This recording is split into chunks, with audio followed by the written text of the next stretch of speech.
Hey everybody, it's Master Gallengeist here, bringing you my review for Steve Rogers' Captain America issue 8. And I really like this, where they're kind of going with this a little bit. It's kind of opening up a little bit more. My one main complaint is that Steve has so many irons in the fire at the moment that it's kind of hard to keep track of everything that he's doing.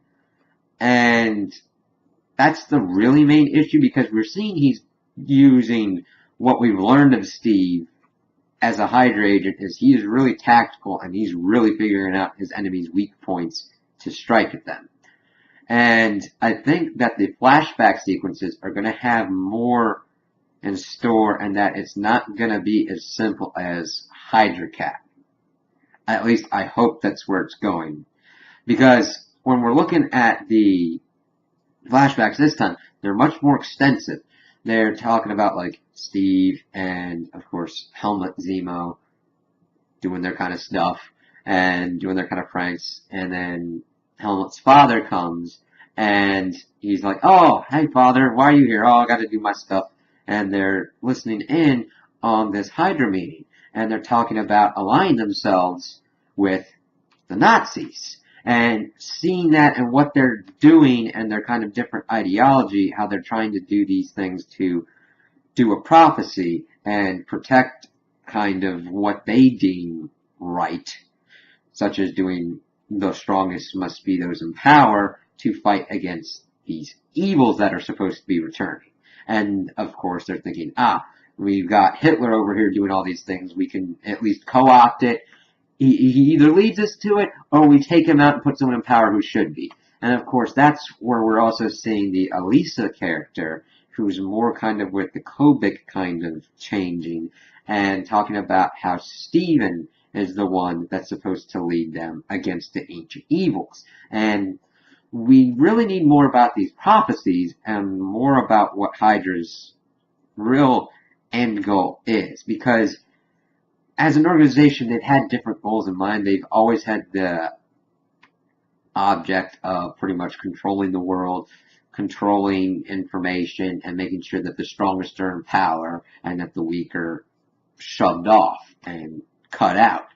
But this makes it seem like it's for purpose of they need the strongest to fight something that they think is coming. And that kind of adds more wrinkles. I mean, it doesn't say that their methods are correct at all. Of course, best intentions, ends justifying the means, never really work out. But it could lead clues as to what Cap could do in the future and what he's kind of thinking. So, as we're seeing all this, we then go to the present day where we see that the Earth is being attacked by Chitauri a lot. And we see Carol and Steve and Maria Hill doing all this stuff and beating off the first invasion. And then we see that Agent Avril Kincaid, the one who's the new Quasar, is doing her training with the old Quasar and gets the cosmic awareness about like the Chitauri invasion, and finds out that after this first wave, there's going to be another gigantic wave that they possibly won't be able to beat back. So she goes up, uses her powers, and disperses the Chitauri invasion, and it kind of sets Steve off. Mainly because Carol and Maria are treating her as a weapon, and of course, I do believe that that part of Steve is having people be treated as good people and respected and all that is a part of him. But this is more that he wants to use the new Quasar for his own benefits. He's been in constant contact, he knows what's going on. He wants her to try and find Bucky and Kobik, because that's an important piece on the board. If he has control of Kobik, he could really take out the Red Skull a lot easier. And then we go and see that there were parts of this dude on this farm, and I was like, what's going on? We find out that Steve has Chitauri queens, and they'll of course be single-minded and try and go to these queens, which he learned from the Red Ghost, the dude that it took over the bunker, and he has Selvig in, and we're kind of seeing more of his plans.